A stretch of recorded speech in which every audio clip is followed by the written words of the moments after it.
보통 길거리나 지하철에서 노방전도 하시는 분들에 대해 불신자들뿐만 아니라 많은 기독교인들까지 곱지 않은 시선으로 보는 경우가 많습니다. 소위 에티켓을 벗어난다는 이유에서입니다. 여기서 말하는 에티켓은 불특정 다수가 있는 장소에서 사람들에게 불편함을 준다는 것입니다. 그렇다면 이런 에티켓을 지키지 않아서 생기는 부작용은 뭐가 있을까요? 지하철에서 책 좀 읽으려는데 자꾸만 예수 믿으라 소리치니 집중해서 책을 읽을 수가 없는 경우, 또 전날 잠을 못 자서 지하철에서라도 쪽잠 좀 자려는데 자꾸만 예수 믿고 구원받으라 소리치니 잠을 잘 수 없어서 짜증이 나는 경우, 그 외 인간적인 불편한 감정들이 소위 말하는 에티켓을 범하는 행위로 인해 일어나는 부작용들입니다. 그렇다면 이런 전도 행위로 인해 나타나는 선한 열매는 뭐가 있을까요?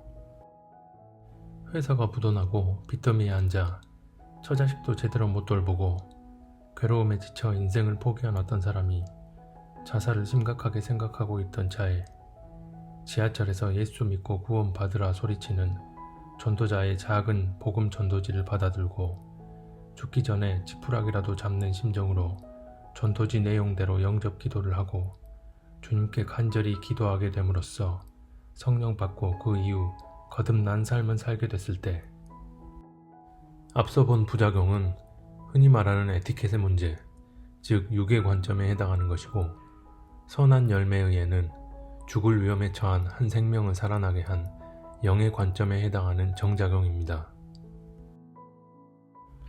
그리고 이런 전도 행위로 인한 부작용은 거의 매일 나타나는 일상의 경우이고, 한 생명을 살리게 되는 선한 열매는 어쩌다 한 번 일어나는 매우 드문 경우입니다. 그렇다면 하나님은 이를 어떻게 바라보실까요?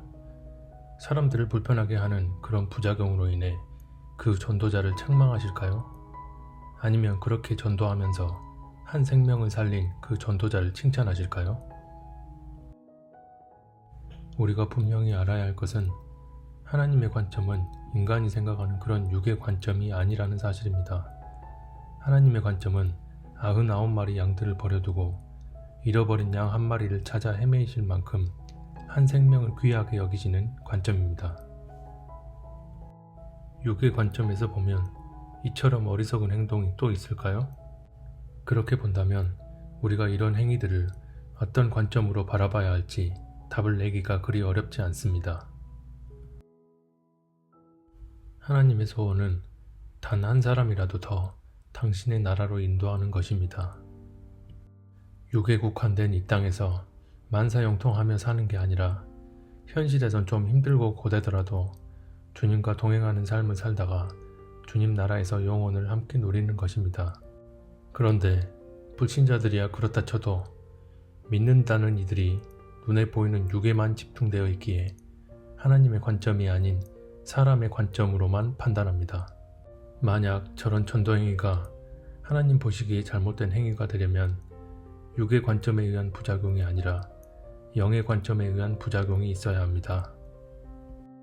선한 열매가 생명을 살리는 열매였으니 마찬가지로 저 행위 자체로 인해 누군가가 죽는 일이 발생한다면 영의 관점에서도 큰 문제가 될 것입니다. 그래서 저런 투박한 전도 행위로 인해 하나님에 대한 정이 떨어지고 반감을 더 키우는 것도 영적으로 죽이는 일이 아니냐 반문할 수도 있습니다. 정말 그럴까요? 누가복음 16장 31절에 보면 모세와 선지자들에게 듣지 아니하면 죽었다가 살아난 자가 있을지라도 듣지 않을 거라고 주님은 말씀하십니다. 왜 그럴까요?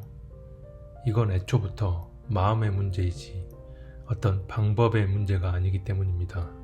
애초에 마음이 어긋나 있는 사람은 죽었다 살아난 사람이 증거하든 고상한 방법으로 전도하든 믿기는커녕 그 삐뚤어진 마음만 계속 품을 뿐입니다. 그래서 노방전도 행위 때문에 반감이 생긴다는 것은 육의 관점에 의한 핑계일 뿐 영의 관점에서는 문제될 이유가 전혀 없는 것입니다. 다른 예를 한번 들어보겠습니다. 교인 수가 2,000명이 넘는 어느 교회에서 새가족 초청잔치를 열었는데 유명 가수를 섭외해서 복음과 전혀 상관없는 가요를 부르고 또 교회 청소년들이 나와서 몸에 딱 붙는 옷을 입고 걸그룹 춤을 추면서 새로운 사람들의 눈과 귀를 즐겁게 합니다. 육의 관점에서 보면 이게 문제될 게 있을까요? 교회 밖에서 에티켓에 벗어난 행위로 사람들을 불편하게 하는 것도 아니고 자기네 교회에서 사람 눈높이에 맞춰 눈과 귀를 즐겁게 하고 어떻게든 소통하려는 교회의 노력에 오히려 반기는 이들이 더 많을 것입니다. 그럼 하나님의 관점에선 어떨까요? 이미 우리는 성경을 통해 성전에서 물건을 사고 파는 행위에 대해 예수님이 어떤 행동을 하셨는지를 잘 압니다. 영적인 관점에서 보면 저 교회가 벌인 행사는 영혼들을 구원하려는 것이 아니라 교인들을 끌어모아서 교회를 키우려는 것, 그 이상도 이하도 아닙니다. 설사 이렇게 온 사람들이 교회에 정착한다 해도 이미 그 교회의 체계화된 시스템에 의해 육에 집중되는 이런저런 양육은 받을 수 있을지 몰라도 영이신 하나님과 친밀하게 교제하고 그 마음을 헤아리며 그 뜻대로 살기 위한 참 그리스도인으로의 성장은 어렵습니다. 사람의 관점에서는 이런 교회가 칭찬받아 마땅한 교회겠지만 영이신 하나님의 관점에서는 많은 사람들이 육적인 불편함이 있어도 노방전도 행위로 인해 한 생명을 살리는 전도자의 행위를 훨씬 더 값지게 보십니다. 이게 바로 관점의 차이입니다. 육적인 관점에 매몰되어 있다면 절대로 이해할 수 없는 영적인 관점. 하나님의 관점으로 바라본다면 그 모양이 조금 거칠고 경박스러워 보여도 전하는 메시지가 진리냐 아니냐를 따집니다. 그것이 본질이기 때문입니다. 그리고 그런 본질을 이해하는 사람이 누군가의 노방전도 행위를 보게 된다면 한 명이라도 예수님을 영접하고 구원받기를 짧게라도 기도할 것입니다. 하지만 사람의 관점으로 본다면 자기 종교적 기준으로 판단하고 정죄하면서 세상 사람과 똑같은 시각으로 바라보게 됩니다. 전하는 메시지가 진리냐 아니냐는 상관없고 사람들 상처 안 받고 불편을 주지 않는 육의 관점만을 중요시 여깁니다. 이런 경우 대부분 이웃사랑을 강조합니다. 만약 사적인 감정이 앞서서 상대에게 상처를 주려는 의도였다면 그때 문제가 되는 것이지, 사적인 감정 없이 진리에 합당한 말과 행동을 했는데 그것을 받아들이는 상대가 자기 마음밭이 좁아서 상처받고 불편해한다면 오히려 회개해야 할 일이지 위로를 받을 일이 절대 아닙니다. 무엇보다 그런 인간적 차원의 배려 때문에 진리를 왜곡하고 희석시키는 일은 결코 진리에 합당한 모습이 아닙니다. 예수님도 진리를 선포하실 때는 사람이 듣기에 아주 불편한 단어를 사용하셨습니다. 그러면 예수님도 사랑 없는 행동을 하신 건가요? 아닙니다. 오히려 진짜 그들을 사랑하기에 사적인 감정이 아닌 진리 안에 돌아오길 바라는 마음으로 진리를 있는 그대로 선포하신 것입니다. 진리는 얼마든 거칠고 투박한 모양으로도 나올 수 있습니다. 오히려 그 모양이 거칠고 투박해야만 비로소 능력을 발휘하는 경우도 있습니다. 그러나 오늘날 대부분의 교회와 기독교인들은 영적인 관점이 아니라 사람에게 초점이 맞춰진 육적인 관점만을 잣대로 삼기에 고상하고 부드러운 모양을 강조합니다. 영적인 관점에서의 본질은 중심이지 모양이 아닙니다. 중심이 온전한 상태라면 고상한 모양으로도 나타날 수 있지만 투박한 모양으로도 나타날 수 있습니다.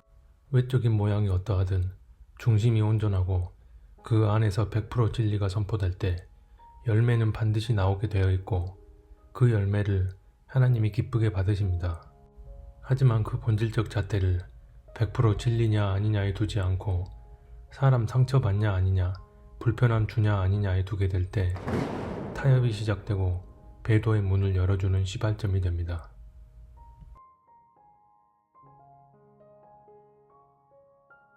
모든 배도는 관점이 옮겨질 때 시작됩니다. 다 그런 건 아니겠지만 외적인 모양, 즉 고상한 신앙생활을 강조하는 이들이 사실 가장 미혹되기 쉬운 케이스입니다. 영이 아닌 육과 혼에 집중하게 만드는 이 미혹은 마지막 때의 가장 무서운 미혹 중 하나입니다. 육적인 영역에서의 그럴듯한 외적인 행위와 혼적인 영역에서의 느낌과 감정에 치중하게 된다면 영적인 감각을 잃어버릴 수 있습니다. 이 영적인 감각이 없으면 사람의 관점에 의해 모든 것을 판단하고 그렇게 진리와 반대되는 방향으로 나아갑니다. 그 영적인 감각은 자기 자신을 날마다 겸손히 들여다보고 주님과 독대하며 교제하는 삶을 살아낼 때 생기게 됩니다. 주님 오심이 가까운 이때에 충만한 영적인 감각으로 날마다 주님과 동행하고 그 뜻대로 사는 자들을 주님은 알곡으로 모으고 계십니다.